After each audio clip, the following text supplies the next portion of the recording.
evening, fight fans. Welcome to another great episode of Headkicks and Haymakers. I'm your boy Bodkins, and of course, with me, as always, Mr. Bobby Blunts. Oh, man, we got a jam-packed show. Bobby, I don't know what fucking year we are living in. Saturday night, Ronda Rousey dominates. We get Conor McGregor fight news. Is this 2016 or 2026? I don't fucking know. But that is the world we are living in. Ronda absolutely takes Gina Carano at like 17 seconds. Fight's over. The Netflix card itself, it is what it is. I wasn't surprised by anything. The quick finishes, the quick results, I think it was very kind of what we all thought it was going to be. Somebody mentioned it's like the old Strikeforce days, and that's probably exactly what it was. The production I thought was pretty decent, but they had to fill, because the fights were so short, they had to fill it up with a bunch of extra bullshit that we didn't fucking need, and that stuff. Let's just start with the production itself, and then we'll kind of talk the fights. Your thoughts on just the production that Netflix and MVP put on Saturday? Yeah, I mean, it looked nice for sure. Definitely how we've seen them put on enough boxing events to where we kind of know what we're getting into, and it kind of had that same quality. Definitely great choice for them to select the Intuit Dome. I mean, with the lights and everything on the seats, it kind of captivated it a little bit more. So that was a good first venue for them to go to. It did pretty decent at the box office. They gave away like 2,300 tickets, but they still had a pretty respectable gate overall. And so I would consider like the gate a success on that end. Normally you would catch me complaining about the pacing and stuff. It was a rare I did not care because I was watching the UFC at the same time, and I don't know if it just like, I don't think it was intended by this, like maybe the fight gods were just looking down on us, but literally I was able to watch each event separately, fully focus on it, because every time there was a finish, they would go back to the desk on the MVP card. And, I normally would be agreeing with you, but since I was watching both live, I was like, hey, I'll take advantage of it. There was definitely some stuff that was extremely over the top. Normally I wouldn't even mention it because, it's the first event. You kind of got to put yourself out that way. But I did mention it quite multiple times for Max Kellerman. So I only think it's fair that I mention that, like, Ariel was just a tad bit over the top, but I could completely understand if it worked for other people because he did cover all three of these athletes. So I could see if he got emotional, but that was kind of the only part in the broadcast where I was like, I'm already here sort of thing. But at the same time, I fully understand them like making it feel very big and an inspirational moment. So I can't really get that mad at the end of the day. They're just trying to promote the event and have it have that big feel. And I do think they succeeded in that, like, regardless of how the fights went or anything like that, the card they built, the product that they were able to put on both the MVP YouTube and the main card, I think it went about as good for them as it could have went. So, kudos to them. Yeah, I have a just small couple complaints. I think Ariel had to kind of go over the top because, again, the short fights, and so he's asking multiple fucking questions in the cage, right? And they don't have anything to promote, right? Like, you can't really ask a whole lot of, like, like in the UFC, they're like, oh, here's, this, here's the preview to next next month's card, or here's, make sure you tune in this Paramount or this and this and this, they don't really have that, right? Because this is a one-off, maybe. Sounds like MVP is going to stay in this Netflix, or MVP is going to stay in the UFC MMA world, it seems like, which I think is great for MMA. It's already starting, Bobby. I'm as a wrestling fan, right? You have to. It's like tribalism's already started. It's like in wrestling, we have you either a WWE fan or AEW fan. No, I can be a fan of fucking both, and I can watch both. And it's already starting in MMA. It's like you have people just dog shitting the UFC say, and then this MVP thing was the greatest, or vice fucking versa. Just enjoy it. Just sit back and enjoy it. The more we have, the better for everybody. And that's the truth. The one knock I have on MVP, I don't need to see Jake fucking Paul after in the ring after every fucking fight. You're not Dana White putting a belt on somebody. You're just fucking standing there. And then, because you are standing there, that brings attention. Then every fucking person is calling you the fuck out because you're standing there. I don't fucking need it. And at one point in time, he did tell Mike Perry, hey, this is your night. Enjoy it. But don't fucking stand there. Just fucking sit back in that little weird pool thing that you were fucking sitting in all night and just fucking stay there. Now, at the end of the night, you could probably come out with Ronda and win the end. But I didn't need to see his ass standing there after every fucking fight. It was unneeded. But yeah, that was kind of my biggest complaint. Yeah, I definitely get it. A lot of stuff in the ring, or cage, I'm so used to talking about Jake Paul boxing. I'm not really too mad at it. Like the stuff that I was, I had no problem with like Ariel's interviews. I knew he had to keep the time going with the lack of stuff going on. They probably wanted to wait that main event till the UFC was over, right? And even more eyes. Yeah. And, it was more the stuff at the desk that kind of, I don't want to call eye rolling, but I was like, okay, let's just get to the fights here. But like with like Jake Paul and Nikisa being in the ring, I do acknowledge that is kind of bizarre to have the promoter there like during the post-fight interviews. But at the same time, that's a fairly common thing in boxing, which is the world they very came from. So, but I do think you're right. They're not in there in boxing after every fight. I don't feel like. Not in every fight, but like definitely the main events and stuff, they're definitely in there. And I do think Jake kind of got annoyed at getting called out most of the night being in there, even though I'm pretty sure that was intended by design, especially with like the lack of stuff they have. They could do worse than like putting on Mike Perry versus Jake Paul in his first MMA fight or something. Even though it's nothing like we would be clamoring that we absolutely have to see, it's going to do enough numbers to get them to put it on. Because the thing that was telling to me is they, talked about Netflix being their partners, and obviously they want this partnership to continue. I think we all do. But it didn't sound like that was a sure thing. Like, we don't know what Netflix was trying to get out of this. I would assume breaking the record for an MMA event in your first event would be deemed a success, and they would order more. But it would just kind of come down to the quantity and stuff. And then I know we haven't really gotten into the fights yet, but I understand why Francis called out John Jones with him being at the event. But at the same time, that was very telling of the lack of stuff they can actually book Francis with. Right. Because, I mean, I don't we'll get to that in a minute. Yeah. I want to get to the main event. Ronda wins in 17 seconds. And there's people out there, Jim Cornette, the fucking famed WWE manager, wrestling manager, and others. Oh, this was a work. This was a work. Have you never fucking watched Ronda? This was Ronda Rousey to the T. Ronda Rousey made a fucking career of doing exactly this. Taking somebody down, putting them in the armbar.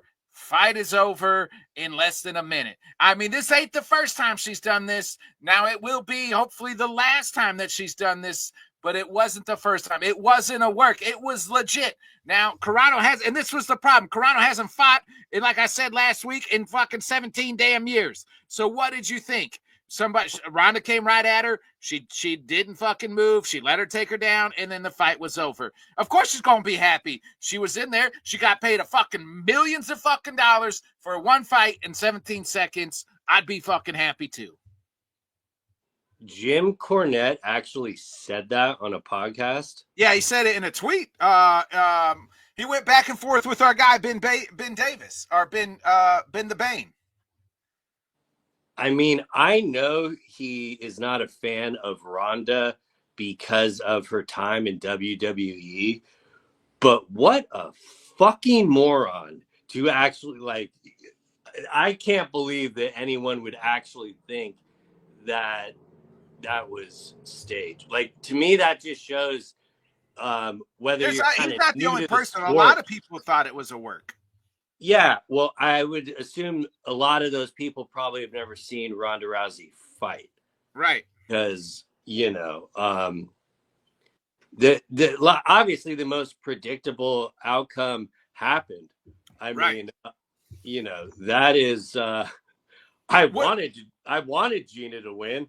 I didn't really think there was a chance in hell of that happening. And what did they think was going to happen? That's the answer. Like everything was. Yeah. What did you think was going to happen?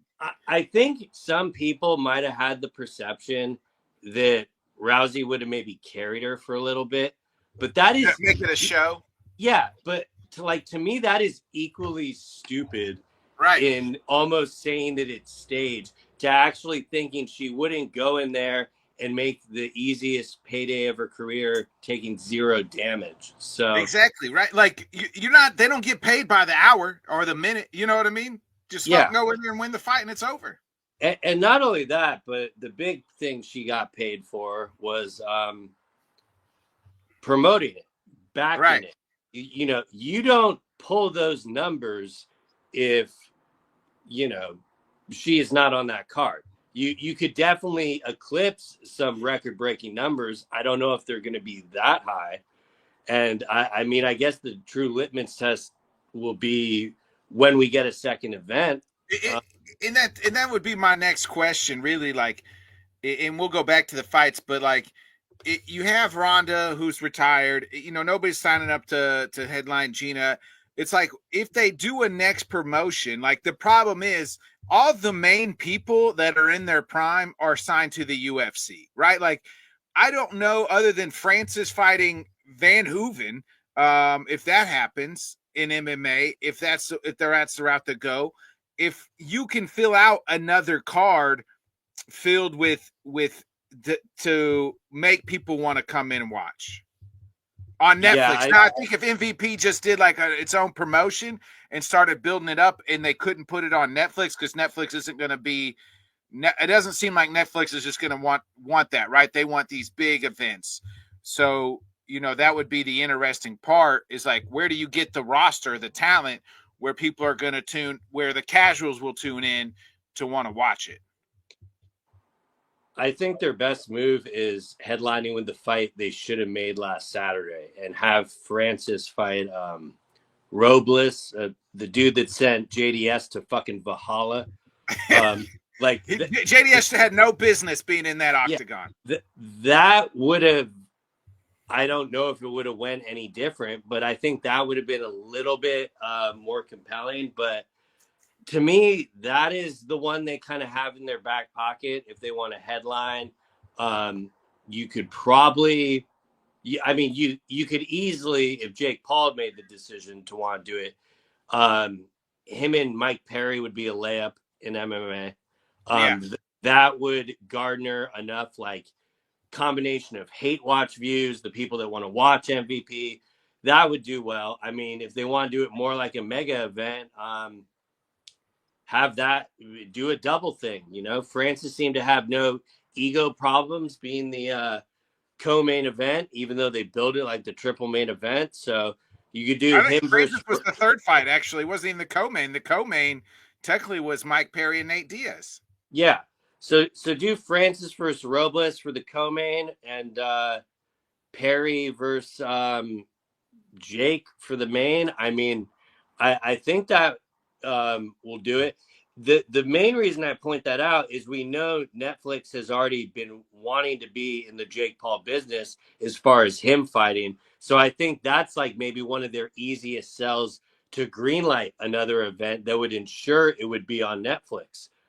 Could they get that solely with just Francis and Robles? For me personally, I think they can. I generally wonder what Netflix appetite would be to if they build him just as the headliner. I think he showed a good enough performance to where it'd be a suitable enough main event. But I guess it's just really where you have your expectations for this thing. Like I've seen the word compete is where I get off the train. Like if you're going to tell me they're going to compete with the UFC, that nobody is competing with a monopoly. There is a Right. reason why they have it set up the way they do. Now, MVP can absolutely exist, put on their own events in their own right, and that will probably do more overall for the sport.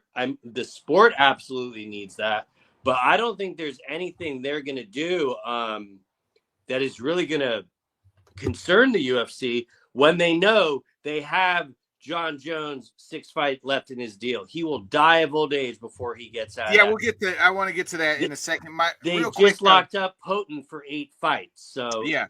you know. But will there be maybe not those top-notch stars, Jones and Pierre, but maybe somebody, kind of on the cusp, or that's maybe down, right? I don't know. Let's just say I don't know where Izzy's contract is, but somebody like that, or somebody, maybe even a younger star that's kind of let's John Silva. Let's just say his contract ends, or is like only 2 fights left. Because MVP is a proven entity now and is proven that they can pay these people well above what PFL is doing. Would that maybe be inclined for UFC fighters to fight out their contract and go over to MVP? That would be the only way. True. However, the way the UFC is extending these contracts, that is a big hurdle. Like Jim Miller has 40 fights to get, or 4 fights to get to his 50th fight. UFC signed him for 5, Right. Yeah. and so I got a name that you're absolutely not going to like, but I could see it being very plausible in the next 2 years. Tom Aspinall. Yeah. Which, I could see that, right? Because having the Eddie Hearn representation, he possibly fights out, and you could easily do him versus Francis. Granted, that is probably going to take 2 years plus. So, do you have the shelf life to get through that? Does Francis have the shelf life? I mean, Francis no spring chicken. Yeah, and I don't doubt that they could not eventually build out a stable of fighters that fight out their UFC contracts. My main question is would that interest Netflix, or is MVP going to have to find another broadcast partner to do this? I think both are kind of good problems to have, because they at least showed that they could do it, put on something that will make people want to watch. It's kind of, I don't want to say it's irrelevant with like the traffic that like Ronda was pulling in on her own, but they are the ones that were responsible. Like they obviously got the Netflix check and built out the entire event. So there's no question they could do that, but I even think they can do it on a smaller scale if they wanted to do it on their end. But at the same time, that's like when the number of events might matter if they're doing it on their own, opposed to if Netflix is just ordering one of these a quarter, Yeah, I think they would be better off to start one a quarter, and then build off of that in their first year or so. Back to you mentioned Mike Perry. He absolutely just dominated Nate Diaz. I told you Saturday, Nate Diaz looks every bit like a 41-year-old fighter who he in his head, he still thinks he has it, but he offered Mike Perry absolutely nothing. Mike seems to be very willing and open to a UFC return after that. And by God, if I'm the UFC, like Mike Perry versus like a Carlos Prates would be a fun one. You know what I mean? Or somebody like that in that welterweight division. Did he say that? Yeah, in the post in the press post, he said like I've seen an interview, or I don't know if it was the post interview, like the scrum, but he definitely seemed like he would be open to a UFC type return. It, you know, would be interested in making a return at MMA full time in the UFC. And what is the problem with that? Because like the I didn't even know he said that, because literally, like, I got stars by the names of guys that like MVP should want to retain. One of them is Mike Perry. One of them is Saladin Parnaz. And both of them were campaigning to get into the UFC after this event. Yeah. And those are like the kind of things where I don't want to be negative or anything, but it's like, ugh, fuck. Like, it reminds me of like when the the LFA champion defends their title, and in the post-fight interview, they're calling to go to the UFC. So, granted, I think the best move for Perry, I mean, granted, he's still with BKFC, but I think his best move is to do another one of these for MVP, because he absolutely had a perfect, very smart fight IQ game plan. You know, he just knew he was going to cut Nate up with the elbows, and he looked very well prepared for that fight. Like, for someone that hasn't fought in MMA in that long, to where when you're watching Nate, like, I hate to say it, but I kind of understand why he wanted to do boxing more with the gloves and no elbows, because, you know, you really forget about all that scar tissue, but then the second the fight happens, it's like, Jesus. Blood everywhere. Yeah. Absolutely. Shout out to Stitch Duran. You could not have sent him back out there. He was not going to make that choice. So no, it was just literally squirting outside of his head. Yeah. I mean, yeah, no, I'm very happy that Stitch was in his corner. He's agreed. One of the GOATs for the reason. It's an absolute shame he can't do a fucking UFC event, but we've said that 100 times. Yeah. I mean, Nate asked him to be in the event, and that was and he's done a great job. He did a great job. I mean, Stitch obviously used to be in the UFC and do it all, and seen it all. So, and Nate told him, he said thanks. I mean, yeah, he could not continue. Mike Perry just beat the mess out of him. I love Nate Diaz. He's one of my all-time favorite fighters. I have no desire to ever watch him fight again after Saturday, Bobby. Yeah, I couldn't believe that. Maybe it's just because of the numbers that they know the event did and the traction, but I was pretty shocked when Nikisa and Jake Paul were talking about wanting to do a rematch of that fight. Yeah. I really care about Nate as well, and I know damn well I'm never going to be able to tell him to stop. My opinion is irrelevant, but I would kind of prefer not to. Before I didn't want to see him in boxing. Now I would almost kind of prefer it if he's going to continue to fight. But yeah. And I'm not sure if like he just did cardio, but and I'm not really trying to call him out for this, but like Perry looked like he was dialed in and like trained every aspect of this, where Nate was just kind of going off like what has always worked in the past and stuff. And when that didn't, Perry I don't even think he looks good. I don't even think he looks good. Like, you know what I mean? He had that one moment where he got on the top position with the reversal, and he did land some shots, but yeah, it was a rough night to be a Nate Diaz fan for sure. Yeah. I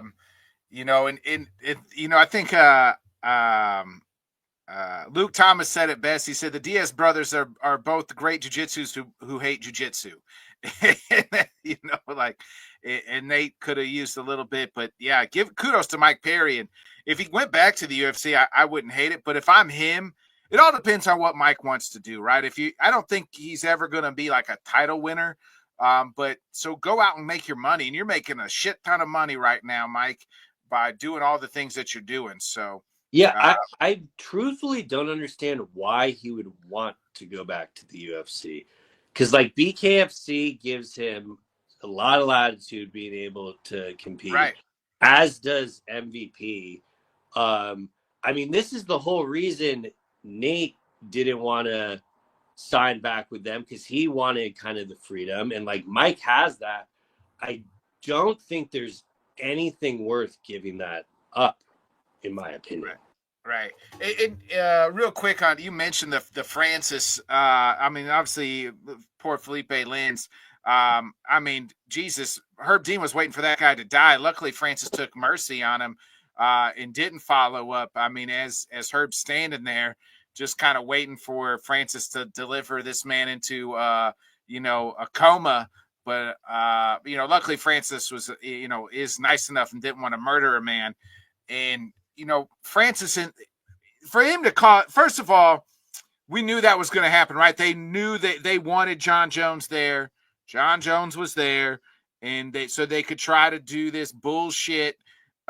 Francis versus Jones. We all know, real people, the people who've been following this sport for a long fucking time know John Jones is never getting out of this UFC contract. He, like you said, I think before the Gone fight, he signed a 6-fight deal. He fought twice since then. No. He signed an 8-fight deal. He fought twice. He owes them 6 fights. They own him forever. Remember that kid in the Sandlot? Forever. So, like, just I understand why they did it, but like Nikisa talking about thinking he can get him out of his contract, you must be smoking crack. Like, do people forget that Hunter Campbell was a lawyer? Like, that is never happening. Yeah, it's never happening. And Francis probably never going back to the UFC. So that's mark that down in the history books of MMA, that a fight we're never going to get. And they can keep, oh, you know, we got to get this. It's never fucking happening. Didn't need it.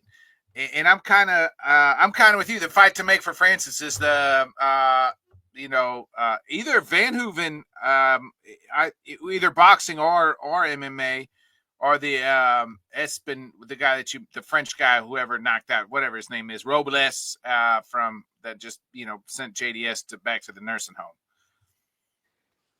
Yeah. Terrible night for Herb Dean. I found it kind of comical that they got all the premium officials and they were just pretty bad. You know, that Nakuda kid got fucked over. That should have went to the judges' scorecards. Yeah. And Herb Dean was reviewing it, saying he went out after, or like at 4:59, when he literally held the choke 2 seconds longer. And so, yeah, that felt like too many cooks in the kitchen. But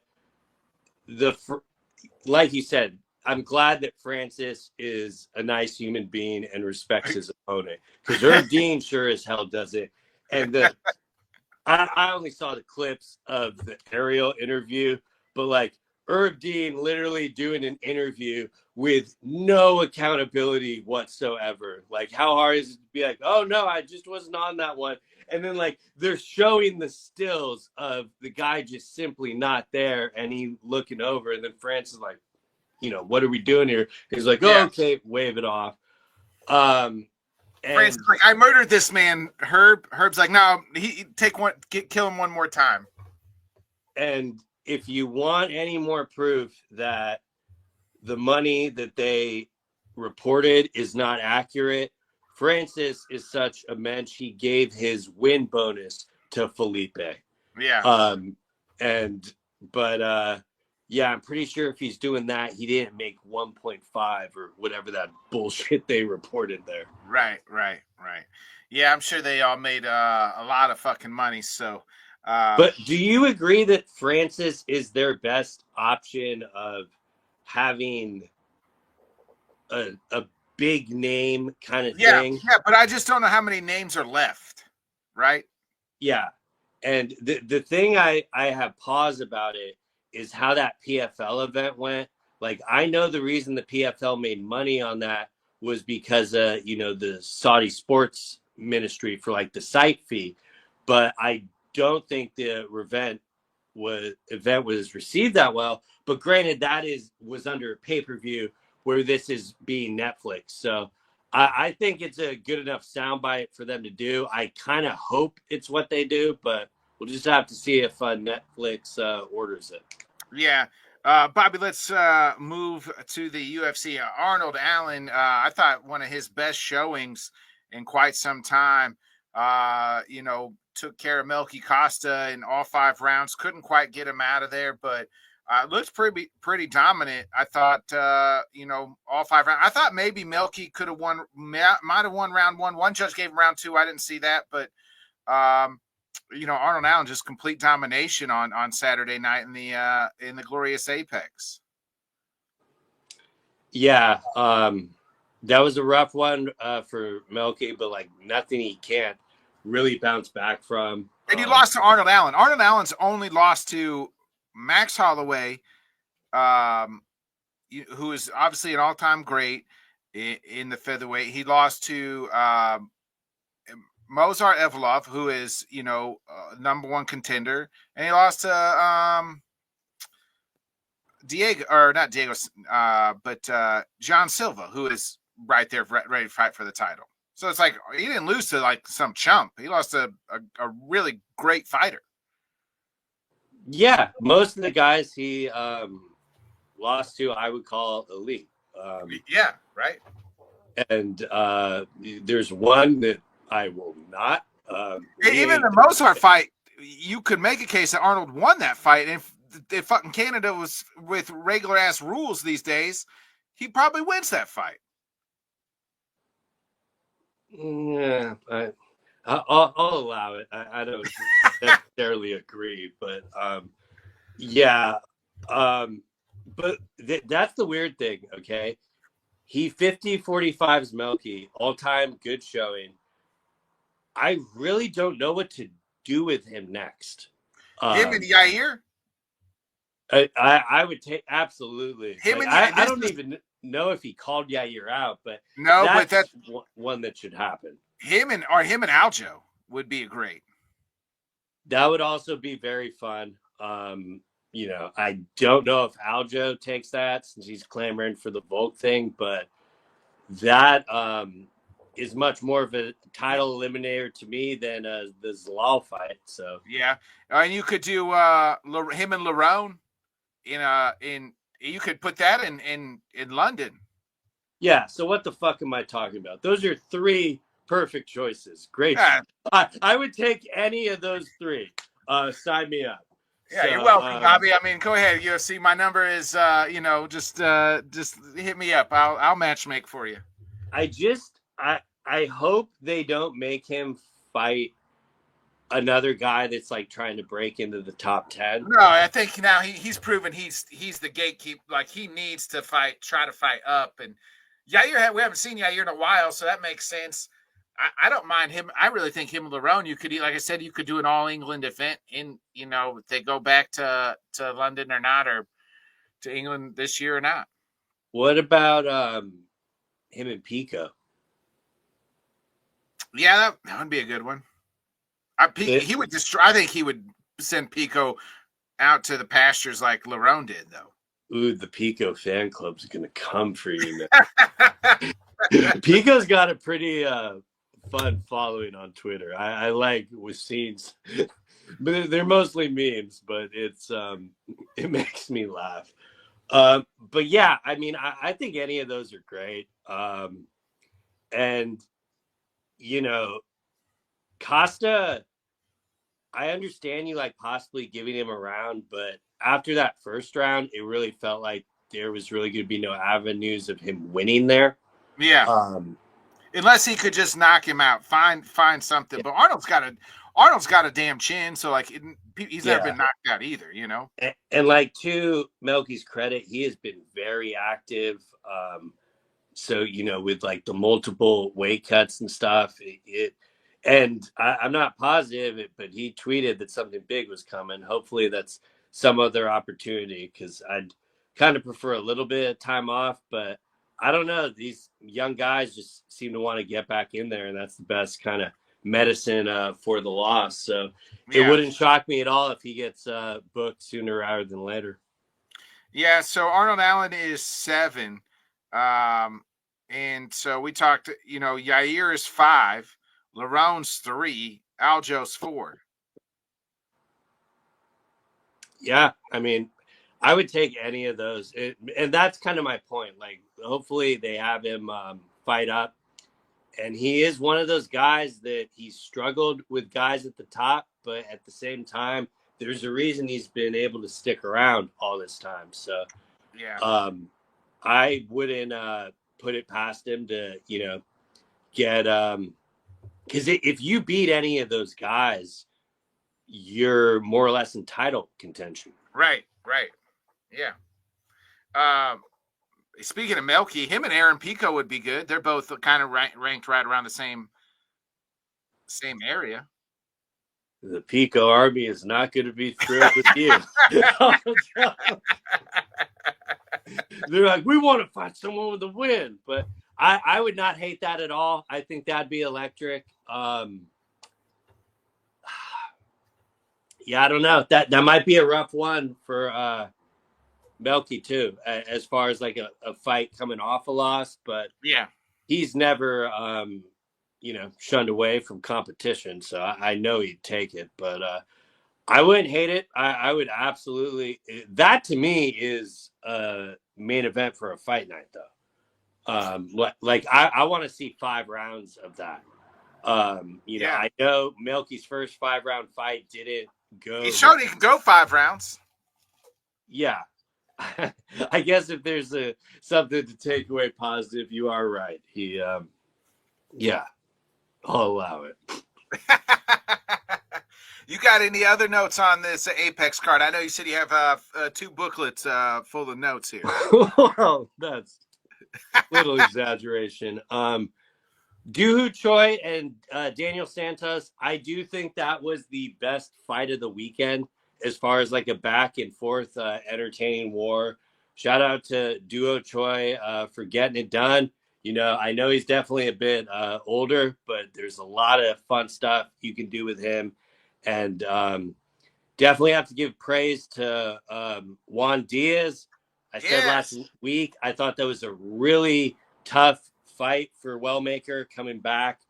And so I'm not necessarily out on Wellmaker or anything. I do think fighting a debutant coming off a hot knockout like that on Contender Series is nothing to sneeze at. And he showed that he's very good with that performance.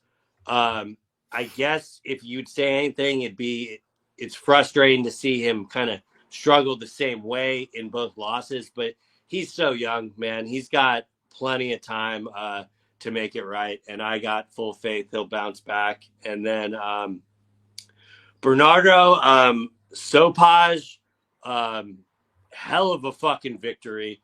I'm very interested to see what kind of he's got going on in the future. I saw a lot of people picking Kumba, or however the fuck you pronounce his name, but yeah. I was glad to see Bernardo get the victory there. And Tommy Grant, he's DC's coach or DC's teammate or whatever, and he showed some pretty good wrestling with even more interesting ground and pound. Like we see all these guys all the time just like wrestle to hold the position. He was actually doing something with it. So, shout out to him. And Chaos Williams, one-way traffic. Yeah, that's what Chaos Williams does. Yeah, he doesn't fight often, but when he does, that's what happens. Yeah, and, if the MVP event was not on, I do think this would be received.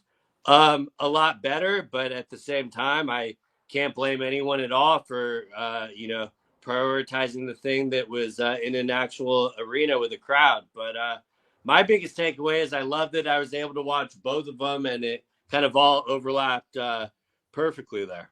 Yeah. Speaking of Saturday night, and Bobby, it been rumored, and I said it on this very program last week. I said they're gonna announce the Conor fight during the MVP fight. And not only the MVP fight, they announced it during Francis's fucking walkout. I mean, Dana White is one of the most pettiest people on planet Earth. And we all know that it was intentional. I don't care. I mean, they asked Francis about it, and he said, "Why the fuck do I care?" And perfect response by Francis, by the way. But it is none other the return of the MAC International Fight Week at Max Holloway versus Max Holloway at 170. Nonetheless, Bobby, I don't know if I really like it. I would rather have seen Mike Chandler at 170 versus What? I would have rather seen Chandler versus Conor at 170 than Max and Conor at 170. Please elaborate. I think Chandler's a more natural 170er. He's just a bigger body frame where I feel like that's a more natural fit. So that's why I think Max is a little too small for 170. Like he's gonna have to now pack on the weight more, and then what's he gonna do? Go back down to 155 again? That's where it was. Let me ask you this: would you rather have seen Max versus Hoofy at the White House, and Chandler versus Conor at 170? No. No? I'm so out on the Chandler fight. It needs to just be left in the past where it belongs. And I'm just saying. Well, I'm just saying. Like out of the two, I just don't need. I don't really want to see Max at 170. But maybe I'm sure it'll translate, and I'm sure he'll piece Conor up.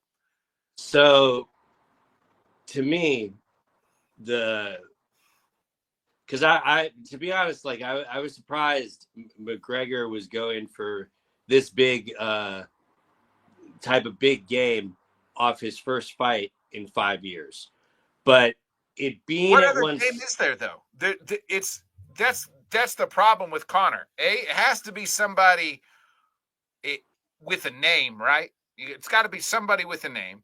You look at all the 170s that are ranked. He can't beat a 170er that's ranked. Yeah, and to be clear, I don't think he's going to win this fight.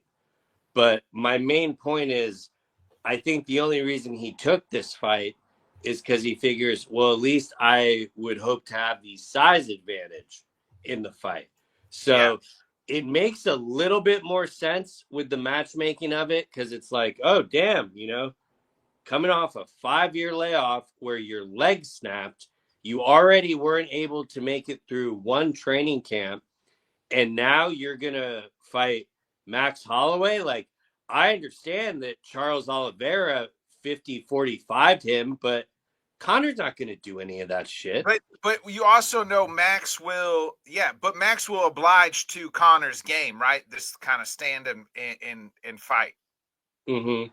And I think that's the main thing that sold it. It's a favorable stylistic matchup for him coming off the huge layoff, and he'll also have the size advantage. I mean, to me, like, can we even rule out that he's going to ask for it to be at like a 175 catch weight or something?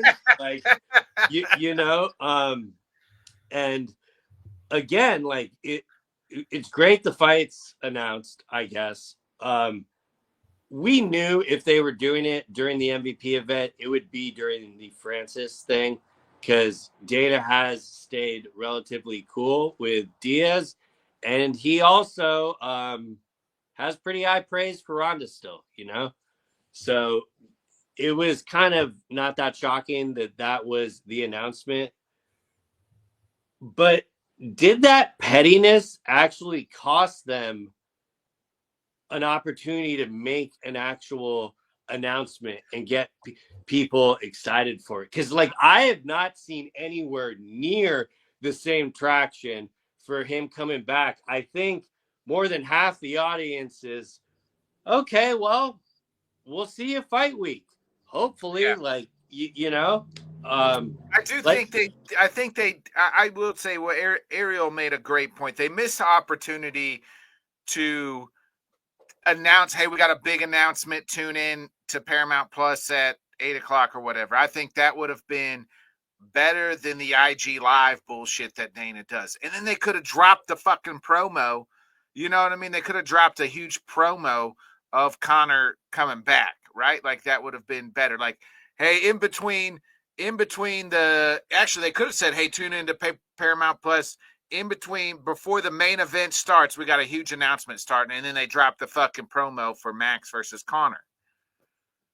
Then you're getting eyes away from the Netflix thing and tuning into Paramount Plus.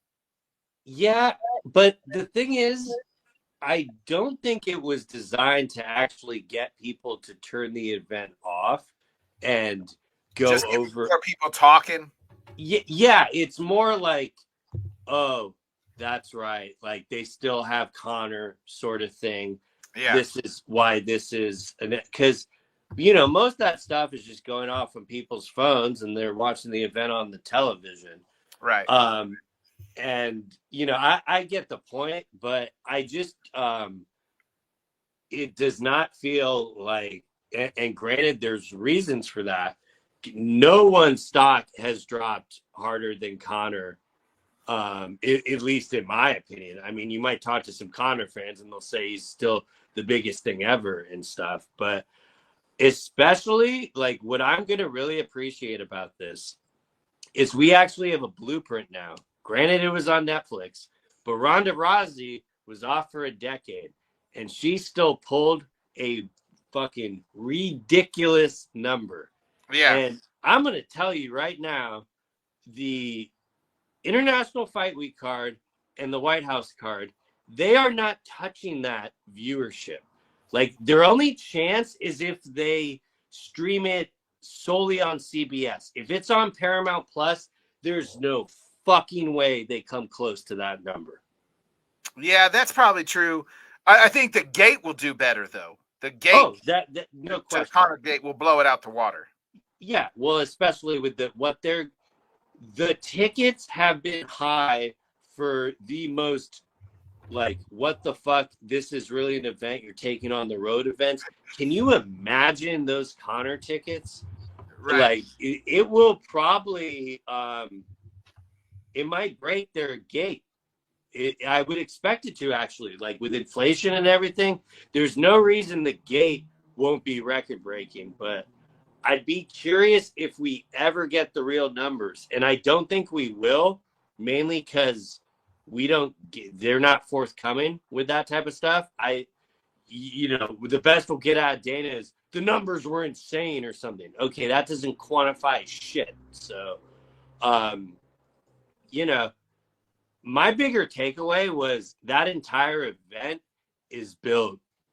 That's a really good event. Like Royval versus Kavanaugh on, like. Here's the full card itself. You have the co-main is BSD versus Patty. That's a big one at 155. Is that 3 rounds? Yeah. Okay. You got Corey Sandhagen versus Mario Batista. Still feel like Corey should have fought on the White House, but I'll take Sandhagen Batista here. That's a good one. You get Gable Stevenson versus Akan. You get that his name? No, Akan? Oh. No. Well, I just heard Akan, and it's like, huh? Oh, never. No, as in a can. Yeah, no, I get it. Yeah. You do got Brandon Royval versus Loner Kavanaugh opening up the card. That's a banger. That's such a good fight. You got Robert Whitaker making his light heavyweight debut versus Nikita Krylov. On the prelims, right? Yeah. You do have Connor cards are built pretty soft normally because of that. And this, like, on paper might be one of the better undercards that we get for a Conor fight. So that's a win. Yeah, you do have Cody Garbrandt versus Adrian Yanez, maybe a loser goes home match. And you got Tracy Cortez versus Wang Kong, a pretty important women's flyweight match. That's a pretty cool matchup. I'm not going to lie. I've always been a fan of Wang Kong. Yeah. So I mean, it's the card itself is pretty decent. Let's just hope it stays intact. So mainly the main event. So, but I will say it is built good enough. They have insurance if it does fall out. Like, that's still a pretty decent card. And I'm telling you, like, I know this confirms that Islam will probably be fighting Gary or Morales in Philadelphia. But you can't tell me that's not their first speed dial pivot if he falls out. It's either that or the winner of Aspinall or Poten and Gone. Well, like, that would be only a month difference, though. Yeah, but I'm saying if for any reason the Conor fight falls off, those are going to be the two pivot options to save the event. Yeah, hopefully it stays intact. Bobby, no UFC this week, but we do have some boxing. It is the return. I don't know how much of an appetite I have for it. You know, Van Hooven versus Alexander Usyk in front of the pyramids in Egypt. I'm sure right. I know you're a sick fuck, so you're gonna tune into it. I don't know if I don't really know if I have the appetite to watch the greatest boxer, one of the greatest boxers on planet Earth, fight a kickboxer. Brother, we just had some MMA fun on Netflix. It's more than fine to have some fun in boxing. They've been having fun, though. We've been having fun, and just, you know, I don't know. I'd rather see Usyk fight somebody real. Like, I'd rather see him fight Anthony Joshua or fucking somebody. I understand it. It's not the matchup that I would have obviously selected. However, I do think Usyk has done enough in his career. If he wants to get, you know, a big payday for like a mega fight like this, I'm all for it. I think it's a pretty cool opportunity for Rico. I do think it's a little crazy. The title is on the line, though. And I don't think that will like really matter at the end of the day. But I do understand like why the boxing purist would have a problem with it, that part of it. So, but at the same time, like the rest of the card, there's some intriguing fights on it. So especially, I'm actually happy there's no UFC, so I can kind of completely focus on this. I think it's a nice little appetite, you know, to get us to Macau next week or whatever is on. Yeah. Another 4 a.m. card that I will not watch live. Yeah, I'll say that's in the morning time, right? The Macau card. Yeah. I like it. You know, I sign up for the pancakes and knockouts when they do them.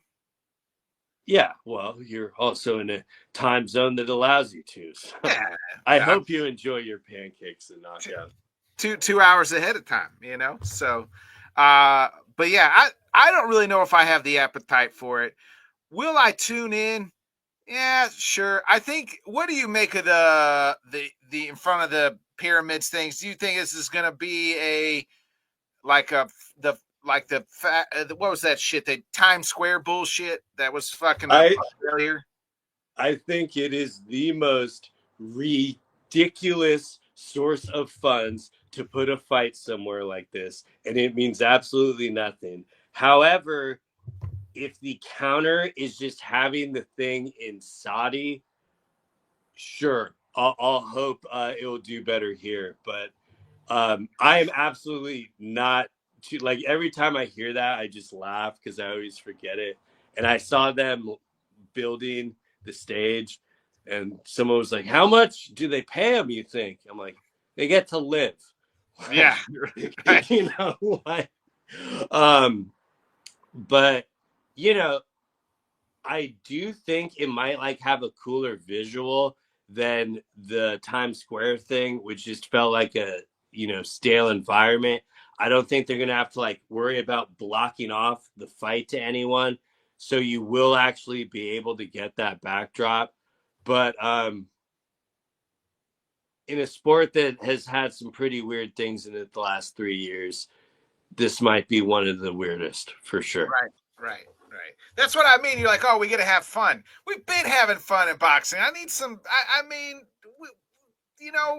But this is just some, and like, granted, I don't like. I obviously expect Usyk to win, but Right. I think Rico will at least give us some fun moments in this. Uh, Who would have had a better opportunity? Who has a better opportunity?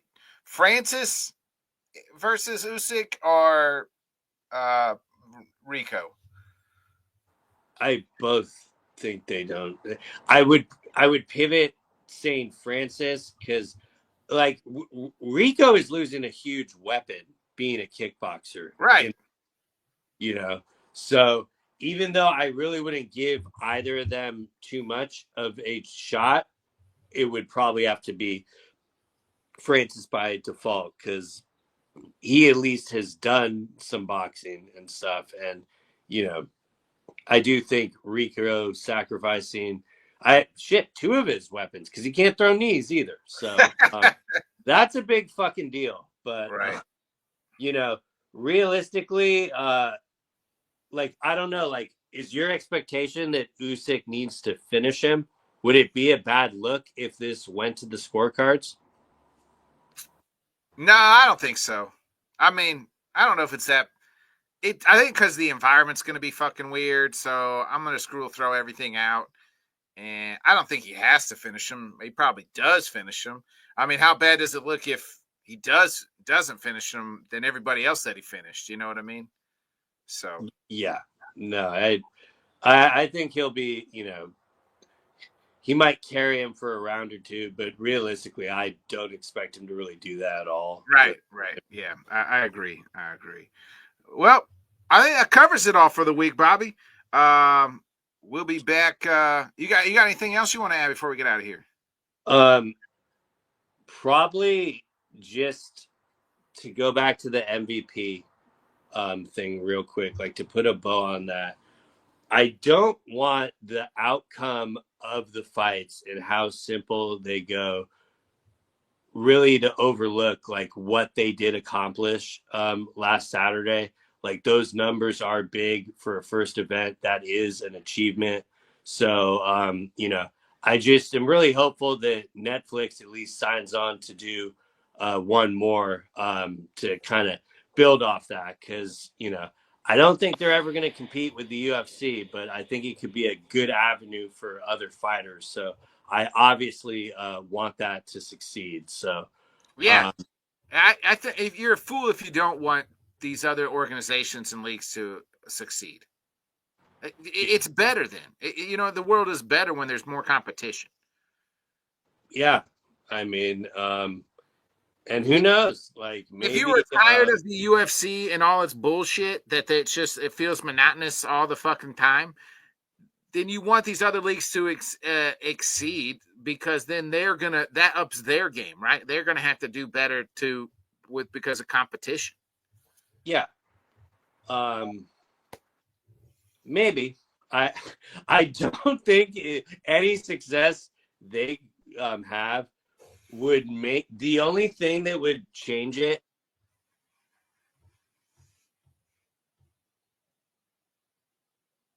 Uh-oh. Bobby's frozen.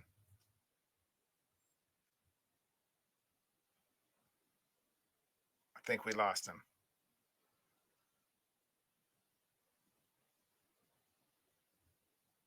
Well, Bobby was about to say something, maybe the most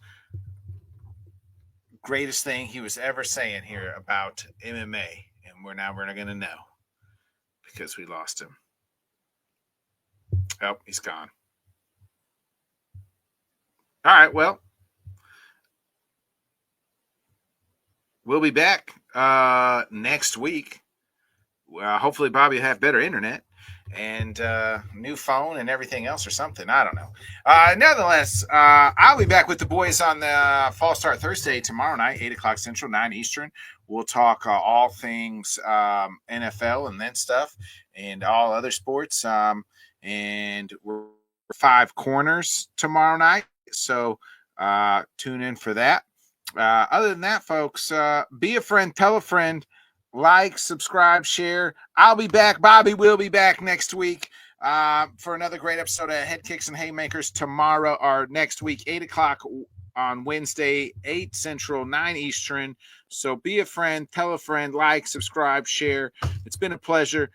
Enjoy your weekend. It's a long weekend, folks. So, Monday's a holiday. So, other than that, we'll catch you next week. See ya. Thanks so much for joining us, and until next time, let's talk sport, fans. Thanks for watching.